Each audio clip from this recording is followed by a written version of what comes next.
Hello, lovely ones, and I want to welcome you back to the Marriage Myth Cure. Take 10. This is 10-minute tips for your marriage. And today's tip, the question posed to me was, what is the difference between acceptance and resignation? Or put in another phrase, is what is the difference between settling and being content? And they're so similar. So this is what we're going to start with. Acceptance. Acceptance comes from a place of choice. We accept or choose not to accept something. So when we are accepting something, we are in a place of power because we believe that we can choose. And that feels so much better than believing that we can't choose, which is exactly what resignation is. So women that come to me obviously are in painful places in their marriage. And most often this is the number one topic because they feel resigned. They are resigned to only two choices. Either stay miserably married because they figured out that they can't change their husbands, or divorce him, which is terrifying and painful and a big decision. But at the root of that is the belief that they have no choice. That's resignation, when we do not feel like we have a choice. And the simple thought of resignation is disempowering and painful and lonely. So let me give you an example to help you understand. First off, I want to tell you that our feelings are created by our thoughts, which you hear me say all the time. So our thought that we have to choose between these two options and neither one of them is good is what creates the belief of resignation. It creates that thought that we're just stuck here, can't do anything about it. But I'm here to tell you that we always have choice. And here's an example. Very often clients come to me and they're in a lot of pain. They don't feel like their husbands hear them. They are having arguments and they don't know what to do about it. And I was in this very same place. And what they tell me is that unless they get resolution, unless they can go back through this conversation and they can, have some closure and they can get validation on their feelings, then they can't be happy. They can't move on.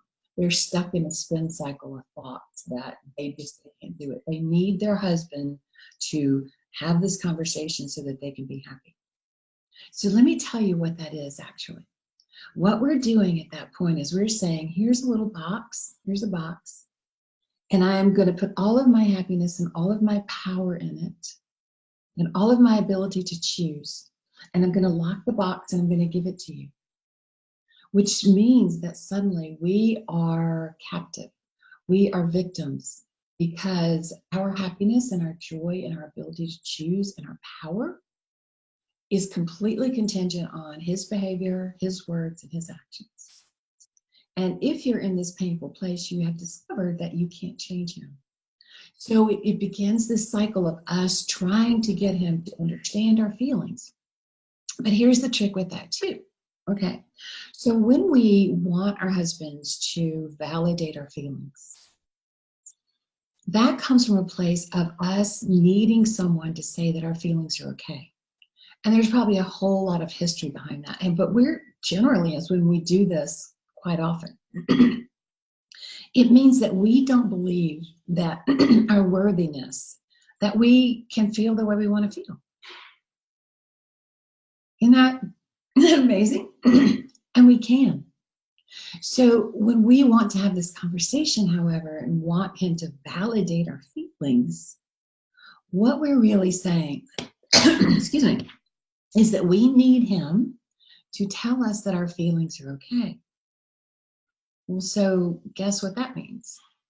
If we need him to tell us that our feelings are okay and to say that he's sorry for causing those feelings, then what we're really asking him is to say, yeah, I was wrong. I'm so sorry.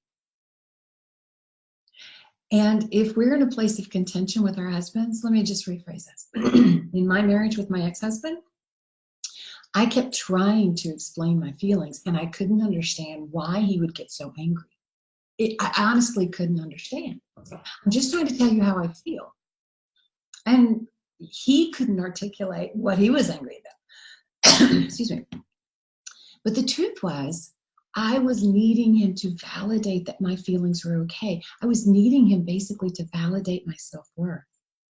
But in order to do that, He had to agree that he was wrong, and he had to apologize.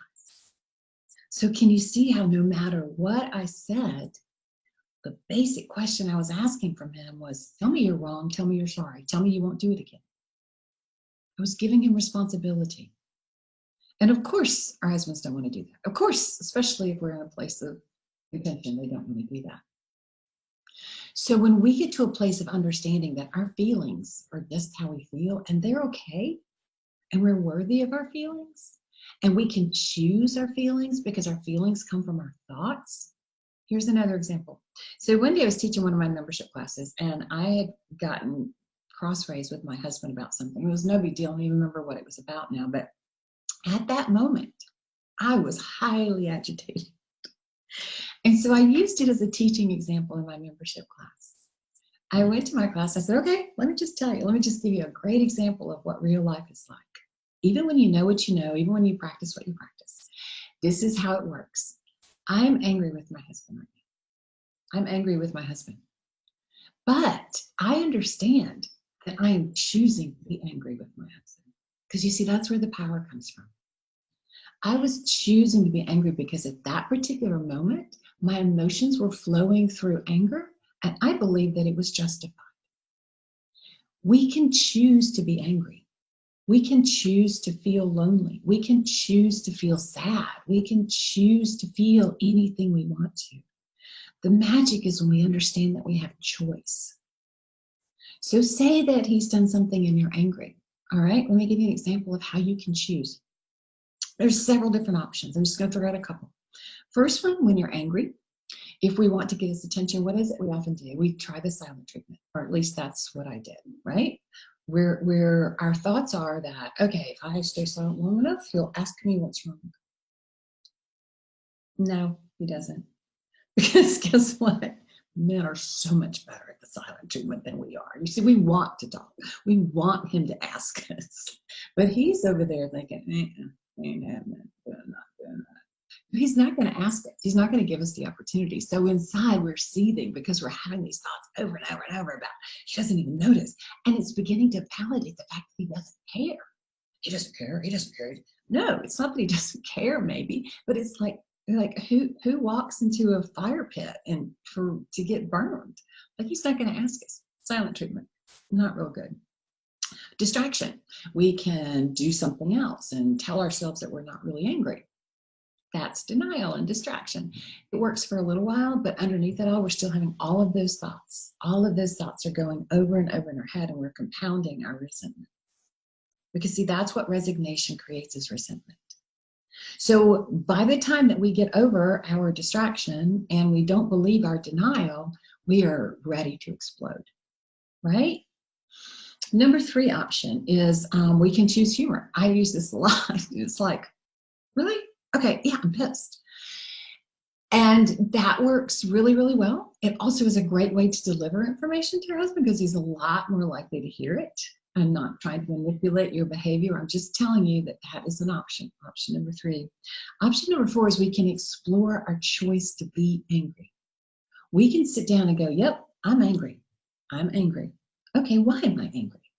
And we can begin to ask ourselves a series of questions. If we understand that our emotions come from our thoughts, we can begin to explore our thoughts and just become curious.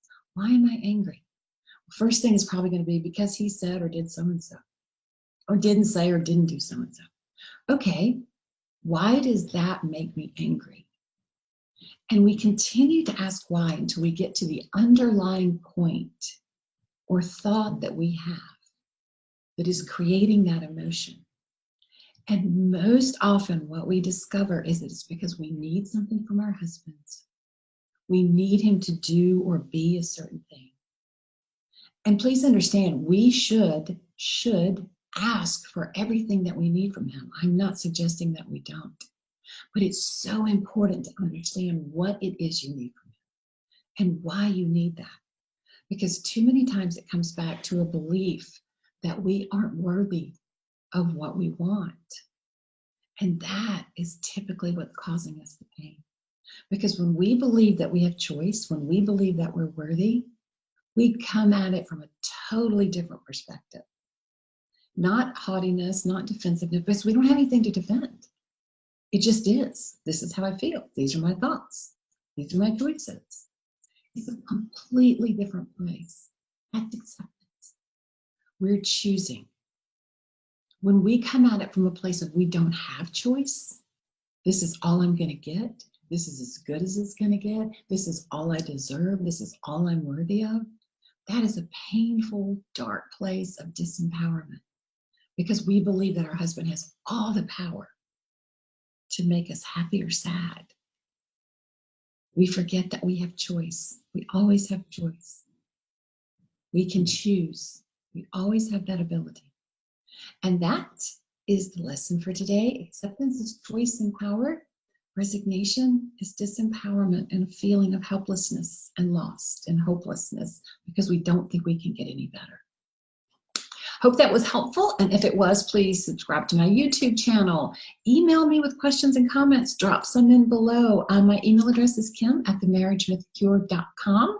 And join our private Facebook group. I will put that in the comment section, the link below. And let me know how I can help you.